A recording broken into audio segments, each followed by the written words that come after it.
know that a multinational engineering giant was indicted for paying bribes to secure contracts around the world?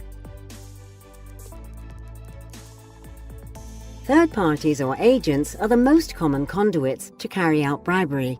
An agent can be used to funnel illegal money to the decision maker of another company or a foreign government.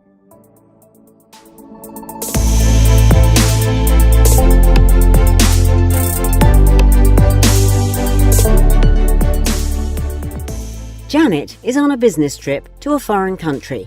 Help her with the correct responses as she faces obstacles on the way. Janet is in the immigration clearance queue. You will need to pay a fee of $50 to complete the processing. Can I get a receipt for it? No receipt. It's part of our new immigration rules. You can find it in this official notice.